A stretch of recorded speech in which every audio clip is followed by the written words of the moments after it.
Oh, the pirate's life, the adventure, the exploration, the beauty and the mystery of open sea hiding prize. Oh shit, wrong set of pictures! Let me just fix that.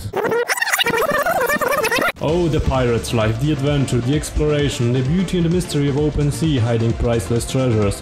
With all that, I gotta ask, who wouldn't want to be a pirate? Well, I wouldn't, because I don't enjoy being alone on a boat with the guys whose teeth look like a chessboard with omnipresent worm colonies being there for such a long time they already invented printing machine. But you know what I would? I would have a cat. Cats are cute, they are soft, fluffy, they play, they climb, they jump, they...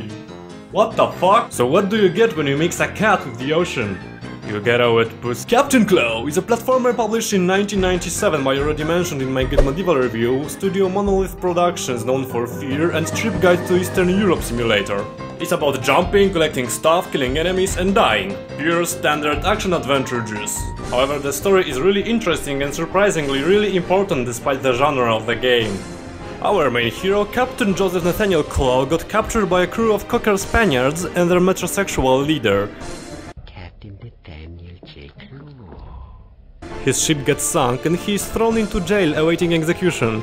There he learns about the amulet of 9 lives, because you know, cats have 9 lives, except for this game they usually have 0 lives, and breaks out from prison to search the amulet and get his revenge. You can't hold me, Barrow. I'll have my vengeance! The story is told in animated cutscenes which are really good looking and very absorbing, making me care about the plot. They are like a good animated show with strong characters, well-written dialogues and good scenes, and especially Claw himself is a very likable hero. In the times when a pirate, to gain popularity, needs to have almost every possible mental disability, it's nice to see a simple character. And Claw has a very strong character. He's just plain badass, always angry, always having that pissed off and determined look, but also has values and stays loyal to his friends. I mean, he just reeks of masculinity. Felinity? So we go through different levels, fighting enemies that are common for a cat. You know, dogs, mermen, dogs, seagulls, and those fucking mice! How I hate those bomb-throwing, pandemic-spreading, half-brained little tumors! We can shoot them with a sword, hit them with your pistol, go Hadouken on their faces and throw exploding carrots called dynamite. You can also lift them up in a romantic ballerina manner and break their fucking spine! You can also do this.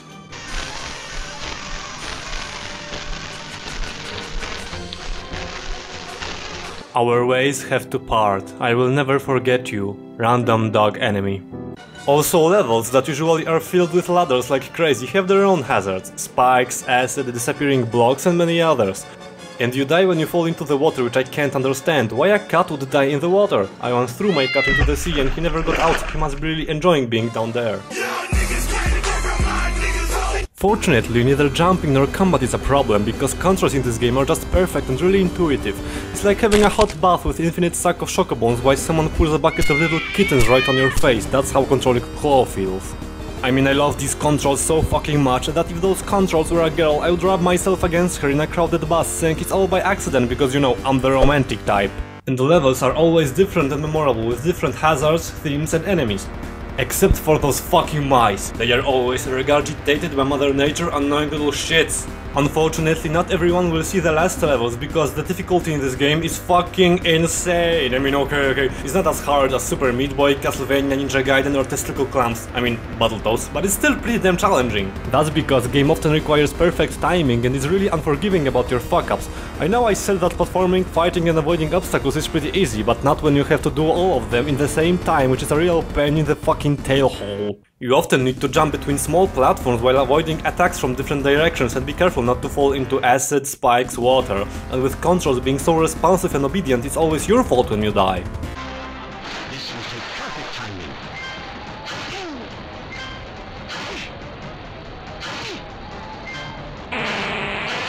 I mean, fuck, this game is so tough that even acid makes punching sounds.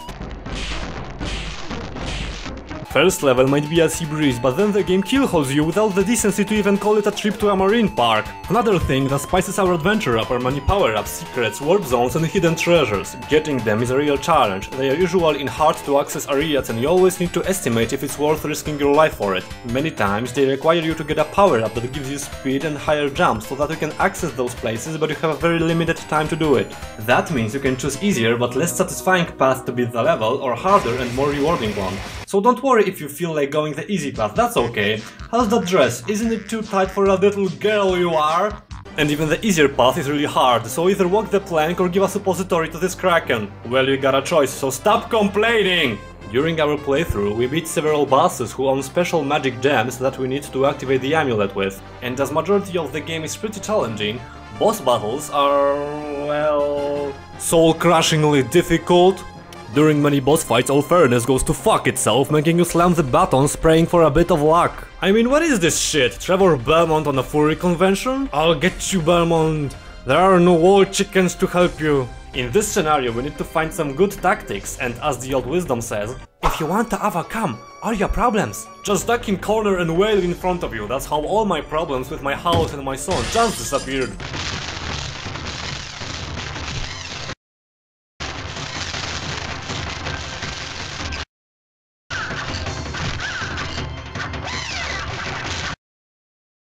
Hello everyone, it's ProGamer 2023. I'm now reviewing Half-Life 3, Wrath of Gaben, after reinstalling Windows 16, so I'm going to play— OH SHIT!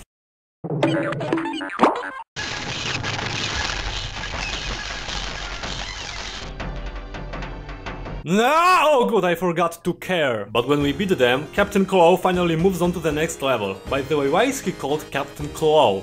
I thought that nickname for a captain is taken from his special feature, you know, Captain Blackbeard because he had a black beard, and Captain Hook because, well, he owns shares of Hook Industries. And claws are nothing unique, every cat has claws, even that one. It's a common feature. You know, like Captain Prostate Dysfunction or Admiral Chronic Venous Insufficiency. I don't know what to say more about this game, but I'll tell you that despite the fact that levels look like made by the same pattern, the gameplay is always fresh and never gets repetitive, so I guess Monolith Productions really learned the lesson after Get Medieval. Oh wait, they didn't! It's sad that such a great game got so little recognition and didn't sell at all, even though the critics gave good ratings and even compared to Super Mario and Crash Bandicoot. Wow! And this guy is saluting to a wall! So you might think it's a cool game, but you know what's cool? Chocolate fountains are cool. Chicken with curry is cool. Being touched by a girl and not pissing yourself out of excitement is cool.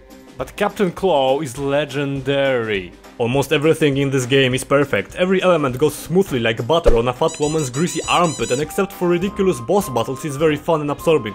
So you should really play it, provided it even works. I mean, what the hell is this, Davy Jones' locker? Unfortunately, I don't know where you can buy this game, so I'll say, yo-ho, to the Pirate Bay we go! Hello comrades, thanks for watching. Please leave merciless feedback in the comments and check out my other videos. You can follow me on Facebook, and I also made Twitter account but still haven't figured out how it works.